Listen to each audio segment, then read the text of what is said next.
నమస్తే, welcome to Telugu one cinema. This is Divyasri. Power star Pawan Kalyan first time చేస్తున్న చారిత్రాత్మక జానపద చిత్రం హరిహర వీరమల్లు. తెలంగాణ పోరాట యోధుడు పండగ సాయన్న జీవిత కథనే హరిహర వీరమల్లుగా తెరకెక్కిస్తున్నారనే ప్రచారం ఎప్పటి నుంచో ఉంది. టీజర్ తో పాటు ఇటీవలే విడుదలైన 2 సాంగ్స్ ఒక రేంజ్ లో ఉండడంతో పవన్ ఫ్యాన్స్ తో పాటు ప్రేక్షకుల్లో వీరమల్లుపై భారీ అంచనాలున్నాయి. పాన్ ఇండియా లెవెల్లో వీరమల్లు మార్చి 28న రిలీజ్ కాబోతుందనే విషయం అందరికీ తెలిసిందే. చాలా రోజుల కిందట మేకర్స్ ఈ విషయాన్ని అధికారికంగా వెల్లడి చేశారు. కానీ మార్చి 28కి 3 వారాల సమయం కూడా లేదు. పైగా తెలుగుతో పాటు తమిళ, మలయాళ, కన్నడ, హిందీ భాషల్లో రిలీజ్ కాబోతుంది.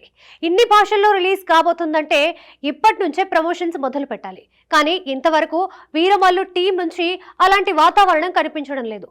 దీంతో వీరమల్లు మార్చి 28 నుంచి వాయిదా పడిందనే మాటలు ఫిలిం సర్కిల్స్ లో చక్కర్లు కొడుతున్నాయి. మరి ఈ విషయంపై మేకర్స్ ఏమైనా స్పందిస్తారేమో చూడాలి. వీరమల్లు 2 భాగాలుగా తెరకెక్కుతుందనే విషయం తెలిసిందే. నటీనటుల విషయానికి వస్తే ఇస్మార్ట్ శంకర్ ఫేమ్ నిధి అగర్వాల్ పంచమి అనే రాజ నర్తకిగా కనిపించబోతోంది. ప్రముఖ హిందీ నటుడు యానిమల్ ఫేమ్ బాబీ డియోల్ ఔరంగజేబుగా మరోసారి వీరమల్లుతో తన నట విశ్వరూపాన్ని చూపించబోతున్నాడు. నాజార్, అనసూయ, నోరా ఫతేహి, జిష్ణు సేన్ గుప్తా, పూజిత పొన్నాడ, సునీల్ వంటి వారు ముఖ్యమైన క్యారెక్టర్స్ లో కనిపించబోతున్నారు. మెగా సూర్య ప్రొడక్షన్స్ పై ఏఎం రత్నం, దయాకర్లు 200 కోట్ల భారీ బడ్జెట్ తో నిర్మించగా కీరవాణి సంగీతాన్ని అందిస్తున్నారు. క్రిష్ జ్యోతి కృష్ణ సంయుక్తంగా దర్శకత్వం వహించారు.